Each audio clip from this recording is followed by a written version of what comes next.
Hello guys, welcome back to our channel. Is our family vlogs.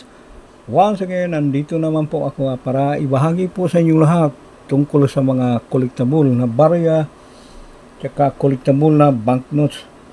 So bago po ako mag-upisa, shout out po muna sa mga legendary collector, lalo na sa mga baguhang collector, sa mga kagrupo namin at mga solid supporters, solid followers, Luzon, Visayas, Mindanao, lalo na sa labas ng bansa, especially kay Brother Mark Lister Gamayon. Shout out po sir, always free lang po tayo at keep safe sa trabaho always, no.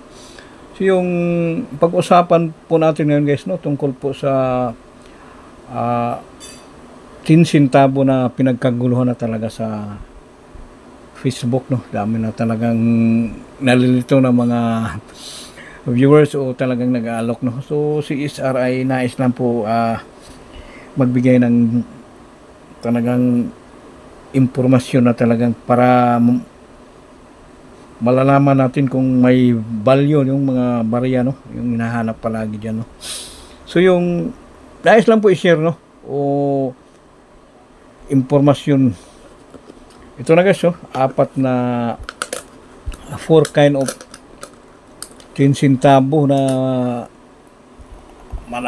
maraming naghanap guys, no. Ito po guys, no, nakaimahe po ni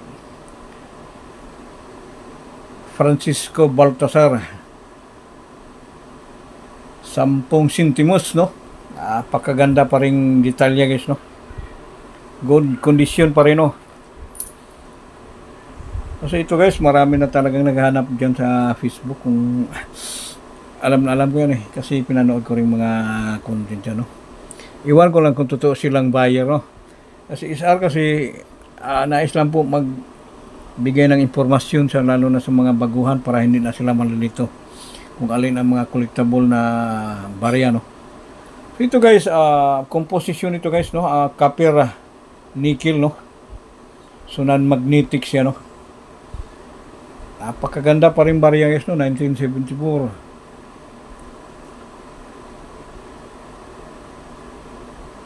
Republika ng Pilipinas, 1974. So yung edge niya guys, no, reeded, no, o gatla, no. Buo pa rin, no, buo pa rin yung edge niya guys, no.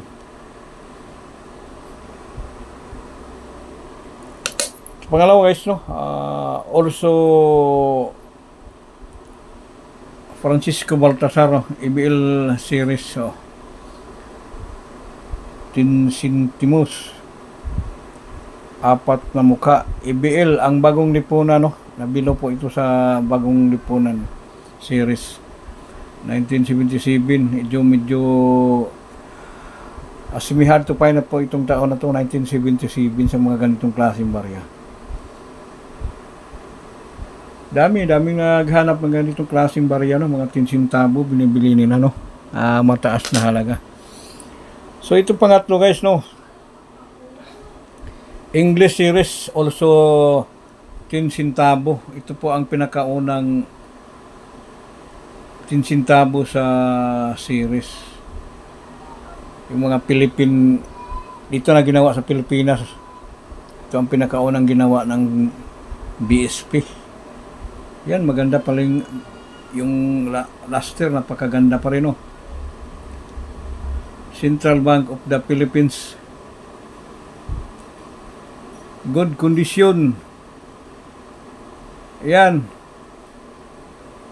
So ito pang 4 na mukha, no, BSP series guys, no, Bangko Sentral ng Pilipinas, BSP series, 1993 nag-umpisa. So sa overs 10 centimo, wala nang nakaimahing mukha ni Francisco Baltasar dito guys, no. 2011 ito puro 10 centavos, no. So si SR guys, sa mga ganito klaseng coin, napaka-common na to guys, no, sa ngayon. So mga viewers, talagang pakinggan nyo pong mabuti o para matututo po kayo, kasi si SR palaging nagbibigay ng mga good information para for sharing sa inyo lahat, lalo sa mga baguhang kolektor. So, at talagang collectible na 10 centavo guys, maniwala po kayo sa hindi. Ito na pong bagong hunt ni SR. Mga itong klaseng barya guys, wala pang additional value, no? Napakadami po ito sa sirkulasyon, no? Huwag po kayo basta-basta, no? Maniwala na binibili ng mahal, no? Si SR ay hindi po bumibili ng mga ganitong klaseng copper nickel, no? So, yung talagang collectible na 10 centavo, ito na po ang nais lang po i-share namin, no? Ang bagong hunt ni Sir SR na 10 centavo na talagang hard to find, no? Mga legit collector lang ang naka-relate nito guys, no? 10 centavos. So, baka sabihin nyo, magkamukha lang nitong isang English series guys, no? Iba po yan guys, no? Magkaiba po yan.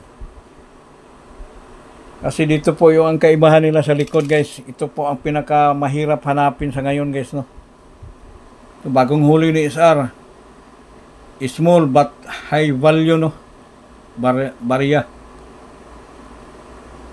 Yan, napakaganda pa rin kondisyon, no? Yun, patuloy po namin binibili mga ganitong klaseng USPI coin, no? So, ikutin natin sa reverse, no? Para maniwala po yung mga viewers, no?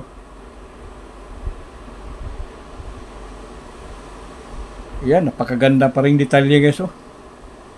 Napaka-good condition. So, very beautiful coin.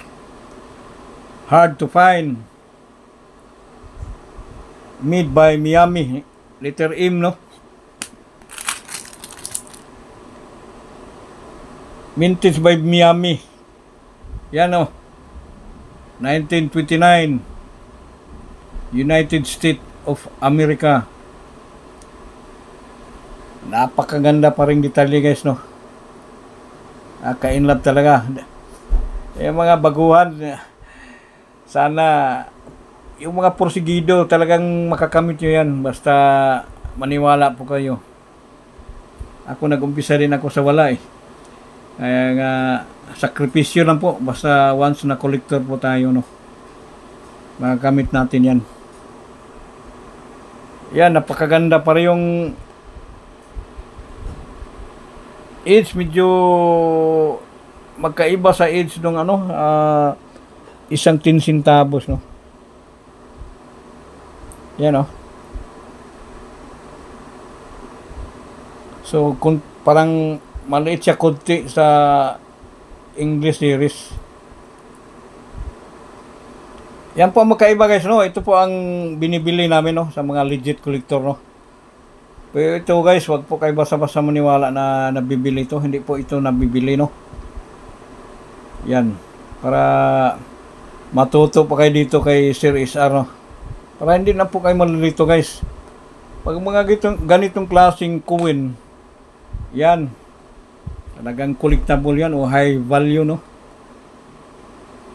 Lalo na sa kondisyon. Bali, 2 piraso ito nahuli namin guys, no? Magkamukha guys, oh. Yan. Reverse. Also 1917. Napakatagal na guys, no?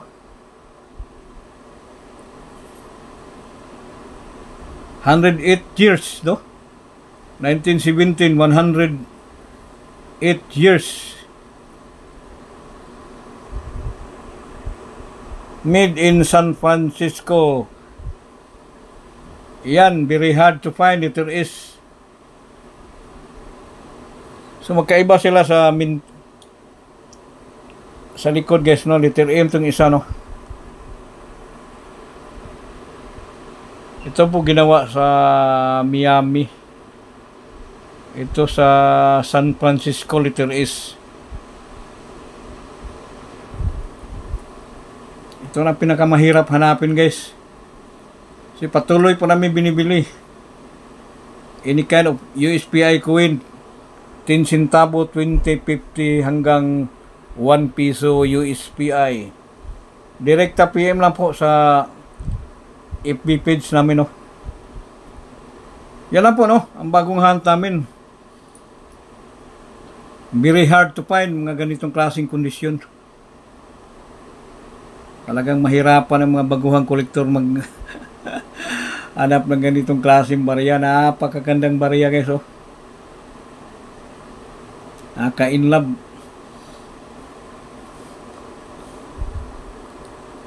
Iyon. Sana patuloy po kayong mag-alok sa amin anytime. Basta mga ganitong klaseng coin. Hard to find, any kind of error. Pwede kayong magpasa doon sa FB page, no? Is our family. So yun lang po, no? Pero yung 4 na sintabo, guys, no, hindi po talaga ito nabibili, guys, no? Maniwala po kayo sa hindi. Kasi kami, yung mga impormasyon talaga, hindi kami nagsisinungaling dito. Talagang sinasabi namin ang katotohanan, no? Para yung mga baguhan, hindi na talaga malilito dyan o umaasa, no, sa naghahanap umano. Hindi na bibili yan kahit gaano kagandang mga ganitong klaseng barya. Ito po ay no added value, no. So marami po ito sa circulation o common, no. Madalas natin mahanap, kaya tinatawag common, o marami pang may hawak ng ganitong klaseng barya, no. Ito po ay hindi nabibili, guys, no. Tandaan nyo pong mabuti, no. Huwag na kayong umaasa. Dito na po kayo maniwala kay Sir Rizar. Kasi si Rizar hindi na kailangan dito follow and share, magpipili sa inyo. Basta once may magkapag-alok sa akin dito, talagang mapili ka agad, guys, mga ganitong klaseng barya. Hindi na kailangan follow and share, basta may hawak kayo ng mga ganitong klaseng coin, tsaka hard to find o error, no. Wag lang ganito, guys, no, talagang hindi nabibili ito, no. So yan lang po, no. Thank you very much. Sana yung mga baguhan maintindihan nyo po, no, yung content ni Sir Rizar, no. Kasi always sharing lang po yung content namin dito. So maraming salamat po sa inyong lahat sa pagtitiwala sa channel namin, Luzon, Visayas, Mindanao. Bye bye.